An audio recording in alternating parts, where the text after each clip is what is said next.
Before we get started, just want to give you a quick note for both viewers and listeners of the show. This is my first interview recorded over Zoom. I normally use Zoom for my solo episodes and they come out pretty great. But after reviewing this episode, I realized that the audio and the video quality doesn't hit the mark that I wanted to reach. So you may notice some occasional stuttering, audio delays throughout the conversation that don't normally appear on the show. So I just want to apologize in advance for that. It's something I'm already looking into and seeing how I can improve it. And I will be moving to another recording setup in the next couple of weeks, so that may benefit it as well in terms of internet connection. So thank you for your patience, and most importantly, thanks for tuning in. Let's get into the episode. Welcome back to Pitchside with myself, Sean Ryan Radio, the podcast focused on grassroots rugby across Canada. Today, the episode is a powerful one. My guest started playing rugby at the age of 6 years old. At 12, he was diagnosed with epilepsy and told by doctors he would never play rugby again. But that wasn't the end of the story. Kyle Moller, welcome to Pitchside. How are you today, buddy? Good, thanks and yourself. Thank you for having me. I appreciate it. I'm delighted to have you on. Just even reading the brief of your story and everything like that, I'm super excited to get into it. But for anybody listening back home, how did you get into rugby? What was that process for you? Um, well, of course, as you know, I'm South African, so pretty much we're born and raised into it. It's been part of my life, my family. I mean, I have a picture of me sitting on the couch in a full Springbok like outfit with a it's not bad, like a beer in my hand because my dad was making a joke. At like literally a few months to a years old. I've grown up with rugby. My dad played rugby all his life and just watched it every weekend. Kind of grew into it. Wanted to try it out at school, and it I just loved the game. Just fell in love with rugby itself.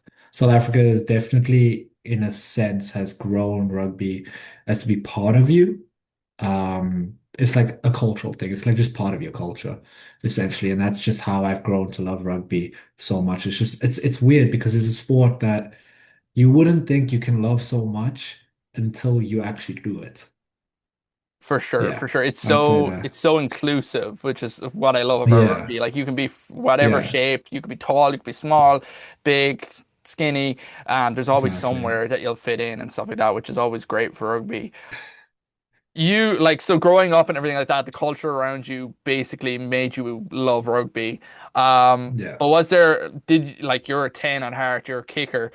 Did growing up in that culture kind of sway you into that position while you were growing up in the scene, or was it just something that kind of was like, I want to be the man in charge? Um, that's interesting because actually when I started playing contact rugby, the first ever position I played was hooker.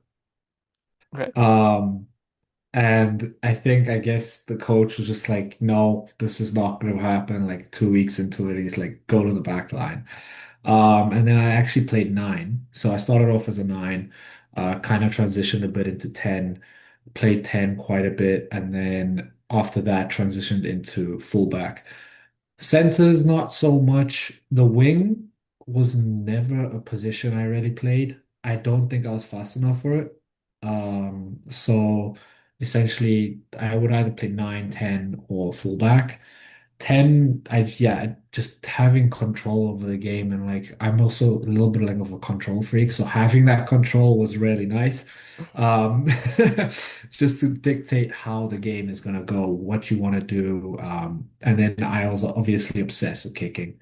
I've been obsessed with kicking since I was younger. Like I would go to practice early and just kick the ball. After practice, I was the first one just picking up the ball and kicking. So until the coaches literally tell me we need the balls back. So I guess that's kind of where it came from. Um, but yeah, that's all I could think of. That's fair. That's fair. Yeah. As I kind of mentioned in the intro, you were diagnosed with epilepsy at the age of 12 and then were told you shouldn't play anymore. Like what was Yeah. that moment like for you? Like, because honestly, just even hearing that or even reading the brief that you gave me, it was just like, whoa, like I did not know that. Yeah, I mean, it was pretty gut-wrenching at the time. Obviously obsessed with rugby, been a diehard Blue Bulls fan, born and raised in that town. So I'd be going to games, or like one of my birthday parties was like a Bulls game. But hearing that I went for this test and they kind of told me the next morning, yeah, you've got epilepsy. It was called petite mal epilepsy. So it's not the flashing ones.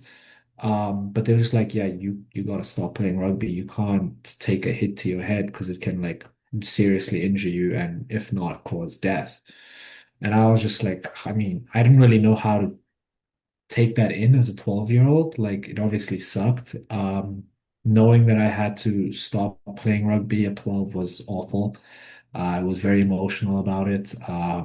Still continued my love and my passion for rugby outside of it by watching it. Couldn't really do anything else other than watch it and enjoy it. But yeah, after that, I kind of had to find something else to do. So therefore, in South Africa, field hockey was pretty good, and I was also very into cricket. My cricket was going really well, so I played a lot of cricket. Cricket player, doing well in that. That was kind of my focus at the time then. And then went into playing field hockey and just honestly just grew with flying colors with playing that game and learning it in such a short time.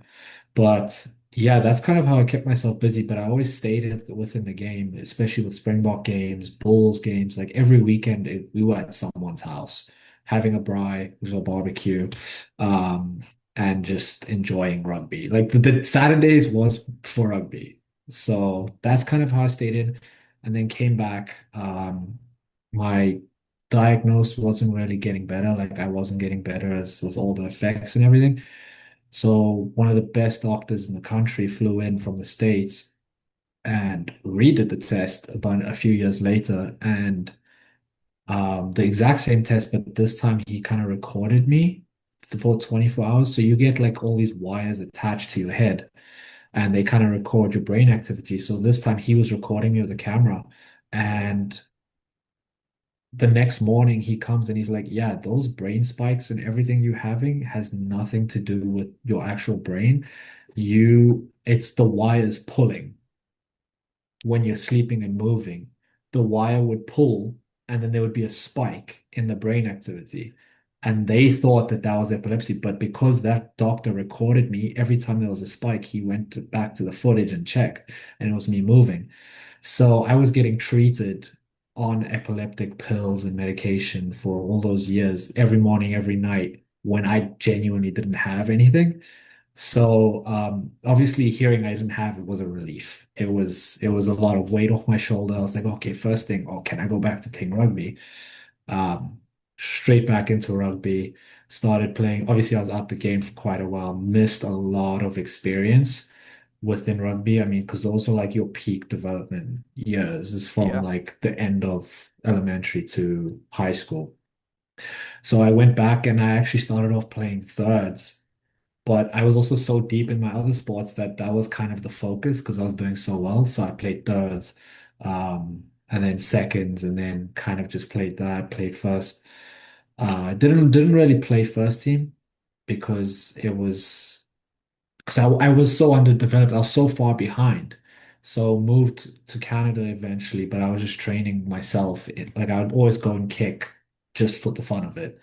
Eventually moved to Canada and I was like, you know what? This is gonna be my thing. I'm gonna get back into the game like I've always wanted to be. And that's kind of just where my rugby took off essentially. That's so like when you hear a story like that, it definitely touches you in a sense of like just being, Yeah. trying to think of like you being in that headspace of being like, I can't play this game ever again. I can only watch it, and then to be told, no, you can, is just, oh man, it's giving me goosebumps to be honest with you. Yeah, yeah. You touched on it there, but what was, that you obviously you said you were in a couple of different sports, but your first game back, what did that feel like? Just being back, being able to pick up that ball, being able to play the sport, and just being, enticed in the moment. Yeah, I mean, it was honestly scary because I mean, you've missed out on all these years of developing with contact and like just your body is not used to being hit.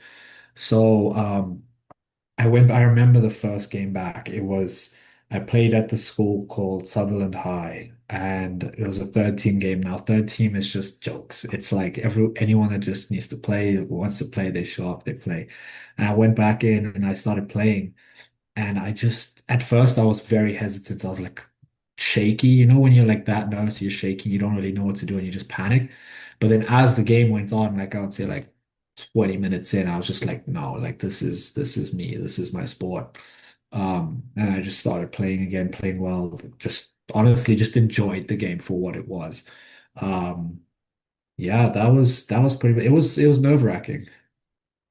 It must have been definitely like being like Yeah, cautious to the contact and whatnot. Do you think yeah. having the experience of different games and stuff like that, as you said, you're playing different sports before you got back into rugby, do you think that actually enhanced your kind of capabilities on different areas? Do you think it helped you in some sort of way? 100%. I would like I've played so many sports, done so many sports in my life. I'm like you cannot catch me playing games at all. Like I'm always doing something outside. I've done a lot of sports. So at the time I was doing track and field. I was doing hockey. I was doing um I was doing track and field hockey.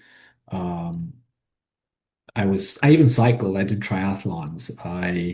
I was doing all these sports to keep me busy, but I would just say overall I would like to say the most humble part of me that I am a very athletic individual. So adapting was pretty easy. It was never an issue for me, I would say. And what would you kind of say to like anybody who's listening, who's, young and might be coming or, mightn't be able to tell, losing the words here, mightn't be able to play the sport. Similar scenario to you in a sense of just not being able to play. What would you tell them in terms of just like, just, like, do you tell them to keep watching, you keep supporting, do what you do? What would you kind of say to them as a young athlete? Yeah, I would say if you really love a sport, like they say if you love something, you gotta let it go. Like sometimes you just have to let it go. But I like no. Like if you genuinely are in love with the game of rugby and you're told you can't play, like don't just let it go. Like I would be involved with it, whether that be just watching rugby, being with your friends, like going to touch, like play touch if anything. Touch is so much fun. Just be as because rugby at the end of the day is such a community that you don't need to be playing on the field for 80 minutes to be part of that build up to everything that's great. I mean, if you look at all these clubs here in Canada, I mean, a great example is Oakville. Oakville Crusaders, Markham, the community is so good that it's not just about the people that are playing, but it's about the people that are there every Saturday supporting the people that are in the background of the rookie rugby programs, the coordinators, like everything on Saturday is about not just the people playing, but essentially the whole club. Um, I would just say stick to it, stick with it. Like go find your place in a club. Like if you can't play, go coach. If you want to just be a super fan, like be a super fan. There's always a place with rugby for anyone. And I think that's the best thing about rugby is it's such a welcoming community and a welcoming sport that it never pushes anyone out, no matter what. I would agree with you on that. That was one of the things that coming into this country and like trying to get into the culture of Canadian culture was the rugby community was the one that opened its doors first Yeah. to me. And I can definitely relate to that experience of just being like, yeah, there's a spot for you. Like, look, I could play if I wanted to, but I do not have the athleticism that you have, of course. But I know I can do social media and I can help that way. It's not always being on the ground. There's all different methods. It's just chatting about it, doing a Yeah. podcast, being at the events, whether it's running the field, whether it's being a linesman, whether it's being a ref. There's so many different positions, as you Yeah. said, that you can help rugby, especially here in Canada. Um, if you were to talk to your 12-year-old self again, and they are seeing you now as the player you were, as the coach you were, what do you think they would think of you? Oh man. Well, if I'm being honest, the 12-year-old me at the time didn't think rugby was going to be in the picture. That's why I kind of moved on to other sports. But if I could talk to my 12-year-old self, I would have told him to be more involved. And I think that's where I went wrong, is that I kind of just gave up on it, but I still like enjoyed it, but I never really pursued it. So I would just go back, tell myself, you know what, just work hard. Like at the end of the day, it's either going to go your way or it's not. Like you have paths in life. It's going to take you either back to rugby or it's not.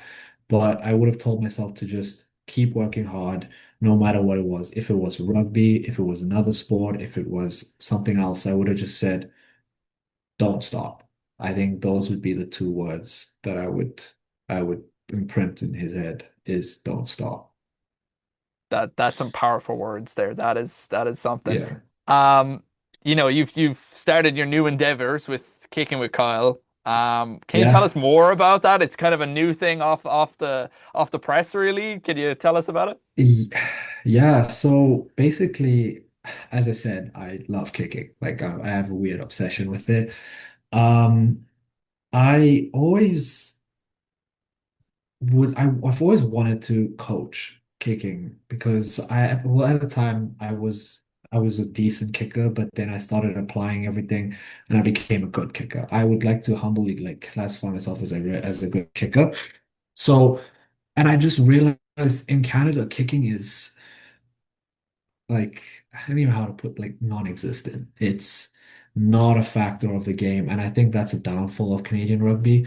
It's because you look at all these teams like South Africa, England, Scotland, like they can, France especially as well, like they implement kicking so much into the game that that's how they win games. A lot of their plays and tactics and everything is involved with kicking. I mean, if you look at for example, the French South African World Cup game. I mean, that whole scrum thing from Damien Willemse was based off of tactically like playing. France likes to kick the ball. Their forwards didn't like to run. So what would they do? Kick the ball into South Africa's half. Now, how can South Africa counter on that? Is by making those forwards work. And I think that's the thing that people don't see about kicking. Like some people be like, oh, they're just kicking again. Um, but no, there's so much to it. And the beauty of it is that it's easy when you can get all the functions of it going, but if you don't get all the functions, it can be seen as very difficult. Um, so obviously loved the idea of kicking, wanted to bring it into Canada rugby. So therefore, 2 months ago, started my idea of kicking with Kyle. Now, how did I get this name? It just came. I didn't think of it too much. It just came to me. I get a lot of jokes about the whole cooking with Kyle or about the name, but I I'm enjoying it. I can't wait to get into the summer where I can start doing much. I'm going to do a lot of clinics. I obviously now also have a clinic coming up with Josiah Mora, Sam Mace, Jack Rogers, Connor McDonald. So that's exciting. That will be my first time kind of actually being in a clinic set form with this. So I plan to have a lot of big clinics, whether that be rugby focus, kicking focus, throughout the summer and coming forward. So very excited to bring that more into the game of Canadian rugby. For sure. I do think, because I've even just seen in the last couple of weeks, there's a lot of different players doing different projects. You mentioned Sam Mace with his stuff that he does, and there's a lot of them there now Yeah, doing it at the moment, which is great to see. These camps happening, you know, gives more experience to younger people, and maybe you never know, somebody in your camp might be going to the international stage, and you'd be thinking that's yeah, that's an amazing achievement. Um, so that's super cool, and like that's such a great forward goal if after your career of playing rugby there's an extension that you can kind of move on from. yeah. Um so as many people might know, I'm wearing a Markham jersey because Kyle plays for Markham Irish, and they had I think he had a pretty good season last year. I felt like you were definitely contenders to get the top spot, but look, it didn't happen that way Yeah. exactly. But I think he did very well. What kind of excites you most about the future for the club right now? Oh, Markham, the best way to say it is Markham is back. I can say Markham's back to what they were. I mean, COVID obviously had a toll and an effect on everyone, but Markham didn't have the biggest get back after COVID. They were struggling, and as if I'm sure a lot of teams were struggling as well with players. A lot of the veterans that won those McCormick Cups just before COVID stopped playing rugby. Um, Therefore, there was players that were playing 160 minutes back-to-back weekends. I mean, when I first came to Canada, I actually got reached out by it was Fabian. I was working and I just got a random call like in the middle of my shift by Fabian. He's like, "Hey, I've heard your name from I forget who, but he's like, would you like to come out and play a game?" And I was like, "Yeah, 100%. I'd like to." And that's kind of when I started. Went in and it was against Oshawa at Oshawa. And I remember, and I was expecting myself to go and help the twos out. I played 15 for the twos. And then straight after the game, Fabian's like, "Yeah, man, we don't have numbers. Can you like hop in for the ones at 10?" And I was like, "Okay, I'm going back-to-back games now." So didn't have the great season. The year after, obviously, they were relegated, went into TRU. Noel Reid came in, unreal, like switch, a lot of trying to get players back into the club. And then the year after, which was last year in the Marshall, when we got promoted after winning a TRU, we had, I think we finally started like growing Markham again. A lot of players coming in, a lot of young players, but a lot of veterans started coming back. So as of now for this season, I think Markham is going to be a team to watch. We have a lot of veterans. I wouldn't say as much younger players now, so that's exciting. There's a lot of experience, a lot of talent, a lot of build up to what we had last season. I genuinely think we could have done better last season.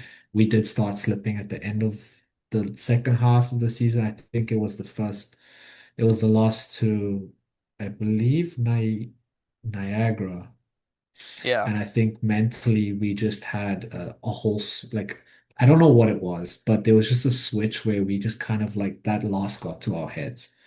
And then we went to play Barry, very physical game, should have won that, but then slipped up against them as well. I definitely think we put ourselves in a bad spot, but for this year, I would say watch out. I think Markham's coming back.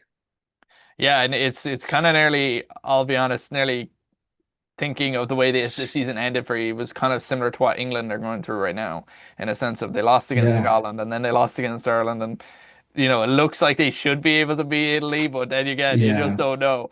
Um, so that's kind of interesting in a sense. But yeah, they were two key games that I was like, yeah, Markham will definitely get that in the bag. Like, I was pure confident, and I had all the Niagara lads then yapping away in my chat or whatnot, telling me, "Oh yeah, you got yeah, it wrong, you're down us or whatever." So, look, that's the way rugby goes, really, at the end of the day. yeah. Um, what do you think is like obviously you're saying a lot of experience has joined it. There's a lot of older players, which is great. But what do you think is the biggest strength of this, first team that's coming into the season this year? Oh, biggest strength. Honestly, I would say the biggest strength of this team is not even on the field. I think it's off the field. Like all of us, like we talk every day, even when it's not rugby. It's genuinely a family, and that's the thing I love about Markham the most as well, is that off the pitch, it's just an unbelievable team. All the guys are just brothers talking every day. So I think that chemistry is what's going to help a lot this year. And obviously we have a lot of talent, a lot of guys that have progressively gotten better, especially if it's the guys that have now recently started playing college or playing university, as well as like just getting into the men's program from like the U18. So I'd say that there's a lot of talent, but chemistry is definitely a big thing for us, I would say.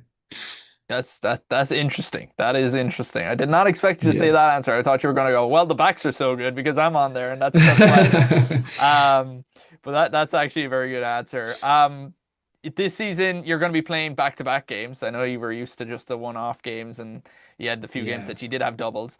Um, Is there a particular team that you're already like eyeing up, being like looking forward to? Like you just talked about Oshawa Vikings, and I'm thinking you're going to say that now. But you said that was your first game. Is that a game that you're looking forward to doing back to back, or is there another team that you were like, oh, we Oh, slipped up last week or last year, like Niagara, for example?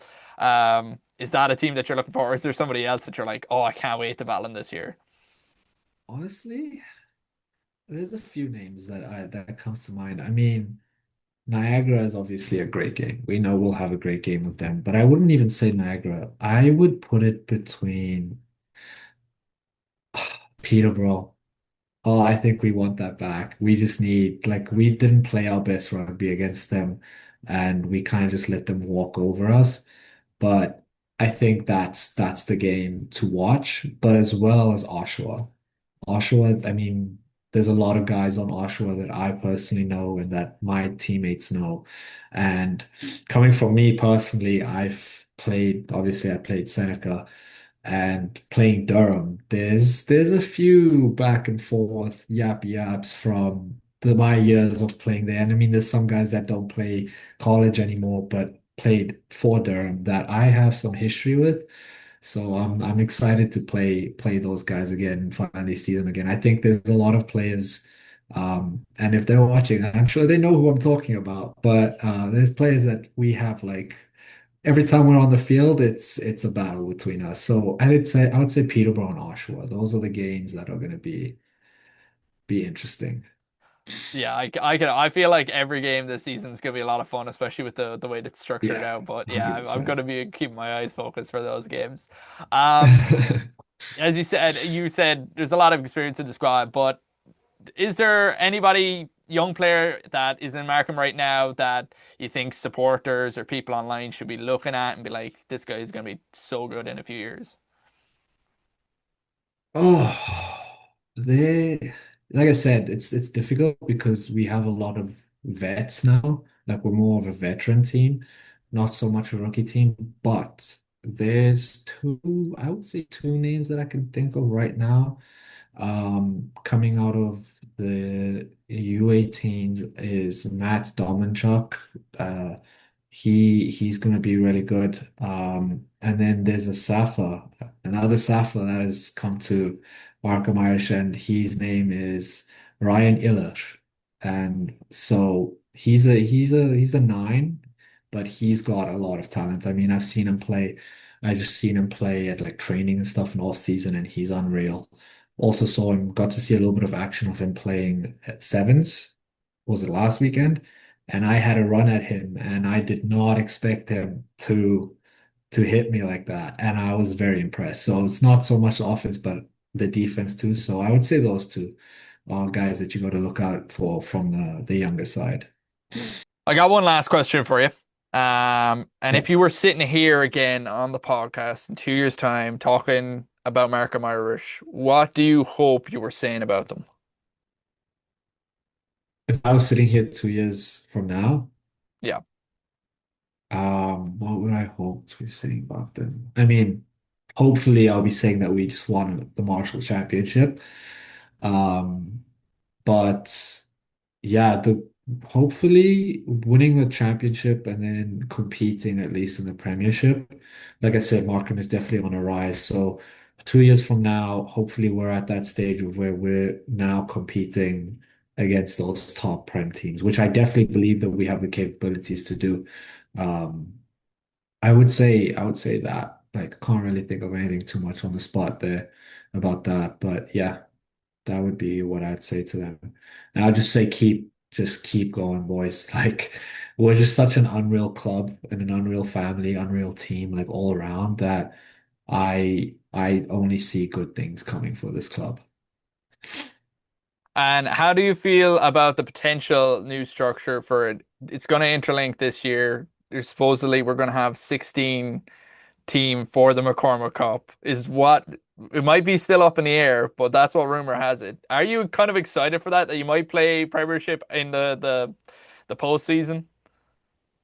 Yeah, I'm not too familiar of like what the structure is, like I'm not too sure, but I'm excited. I like that. I like the idea of that. I mean, it gives us a chance to like show what we're about. I definitely think that we can go on to beating teams to play for that McCormick Cup. I'm gonna say that I think we have the capability of being a top team within that competition. If we're playing the rugby that we know to play, if we're not playing the rugby that we're supposed to be playing, we're playing a different type of game, that's not gonna go so great. But if we play Markham rugby, we can win anything, and I know that for a fact. So. Yeah, I'm very excited for that too, especially to play some teams up there. I know us as a club would be buzzing to play the Barbs. I think that's just a club like rival that's been going on for who knows how long at the Barbs and the Markham. Like it's always a chat here back and forth with us. So I think we would love to see Aurora in that bracket at the end of the season.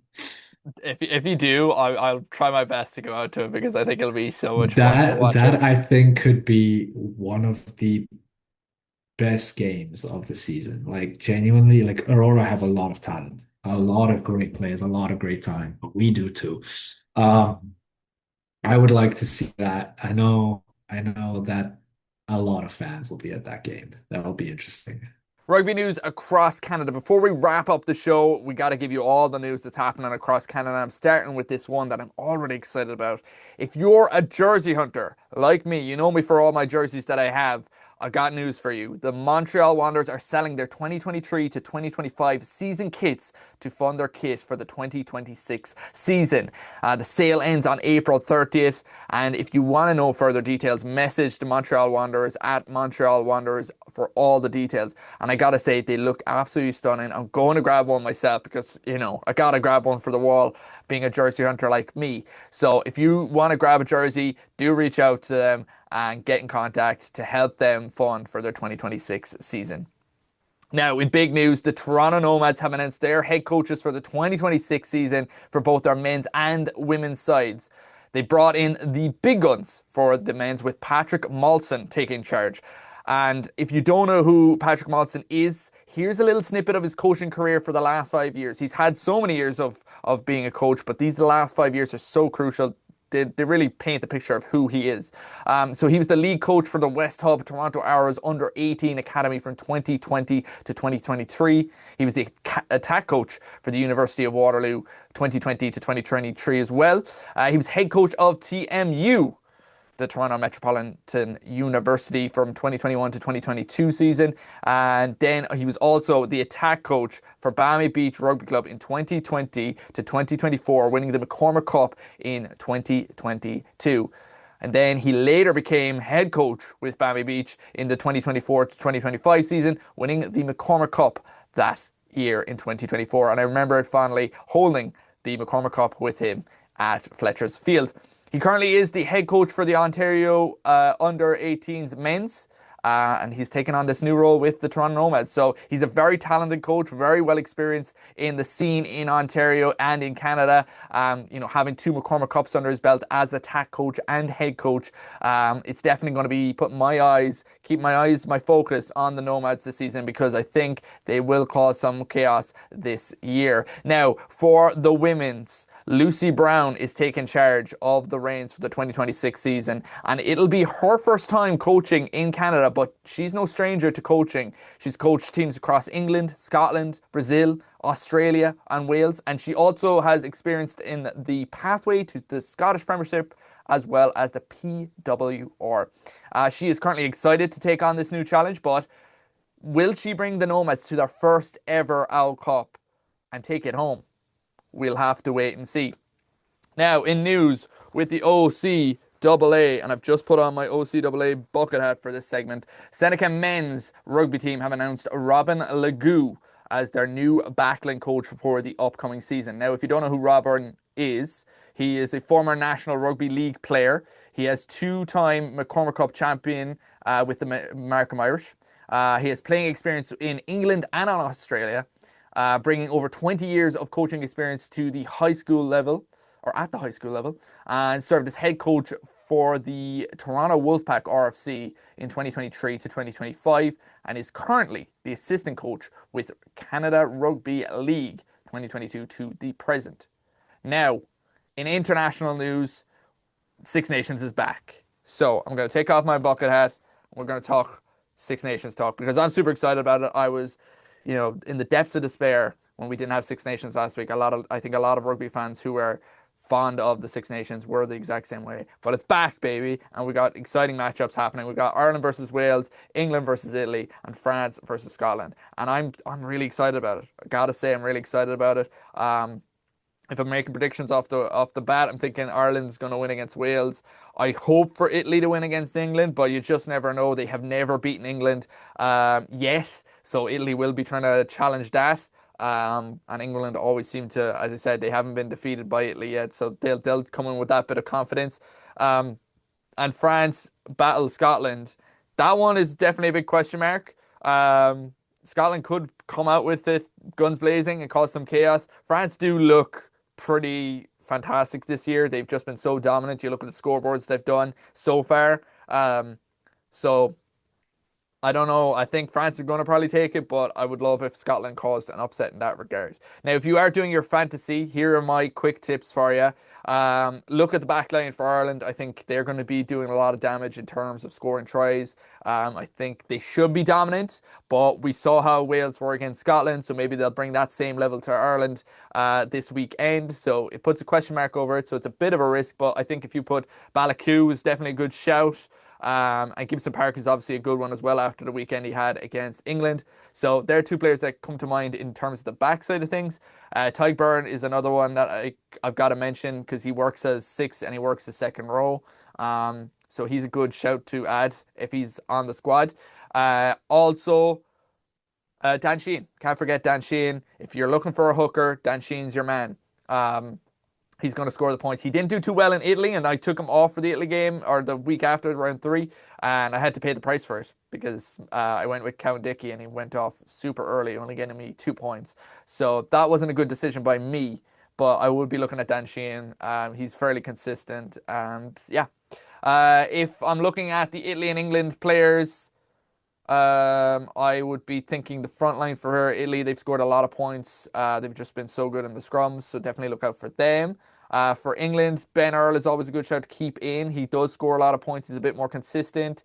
And also, sorry, go back to Wales. David Jenkins is a good one if you're looking for a second rower because those positions seem to not score as many points, but his stats in terms of like tackling so far in this campaign, he's been pretty impressive. So he might pick up a lot more points in this Ireland versus Wales match. I would expect him to be doing a lot more tackling with Ireland with more possession, but we'll have to wait and see on how that unfolds. But yeah, just on the Wales front. But for England, as I said, Ben Earl is a good shout. Um, you could possibly say the back line would score a lot, but you just don't know. With this Italy squad, it just feels new, feels like we're unsure what they're going to be able to do. So it's a big question mark there. But if you're looking for someone who's good in the back line for Italy, Capuzzo is a good shout. England, you're probably looking at maybe Freeman. I know there's a few players missing now. So I'm not too sure. I know the squad has announced that they've made major changes. So on the England squad, I can't mention too many, but Ben Earl is definitely a good shout in terms of that. And Genge, if you're looking for forwards as well, England will have good forwards as well. Then for France versus Scotland, I keep to the ones that are bringing the points. You got to look at Ramos, you got to look at LLB, you got to look at Dupont as well. If you're not going for Gibson Park, go with Dupont. If you're not going with Dan Sheehan, go for Marchand. That kind of rhymed, strangely enough. But yeah, they'd be good to do it that way. Scotland, Darge is a good shout. It just depends on how they play because I feel like they've been a little bit inconsistent. Um, like, but they've kind of been on the up end now. So I don't know. Like that Welsh game definitely was like holy crap. You just didn't know what way it was going to go, and it'll be interesting to see how they kind of fare out against France. But we'll have to wait and see. But that's all the international news I have for now. Kyle, honestly, this has been one of the most powerful conversations I have, even though it's my first interview. It's going to be the most powerful right now. Um, and your story is just not just about rugby. It's about you as a character, your resilience, the ability to just keep driving on, keep going with different sports, come back to rugby, be the person that you are. and make yourself a part of the community, which is fantastic. So thank you for coming on the show. Is there anything you want to plug? Obviously, kicking with Kyle is probably one of the first things, but is there anybody Yeah. plug or anybody you want to special mention or anything like that on the show? Um, yeah. Kicking with Kyle, obviously, if you want to improve your game, it doesn't have to be just place kicking. It can be any type of kicking, box kicks, anything. Just message me on Instagram. Shout outs, I would just mark them as a whole. They've done a lot for me. They've been there for me. Everyone on the team and the club has done a lot for me. And then yeah, I'm officially done playing college rugby. So massive shout out to Seneca. Like it's been a rough 4 years, but I the season could have ended better at the end of this year, but I am very grateful to say that I played at that school. So I'm very appreciative of them. And yeah, that's all I'm gonna say. If this episode means something to you, like, comment, and share it with somebody who needs to hear it. Until then, I'm Sean Ryan, and this has been Pitchside.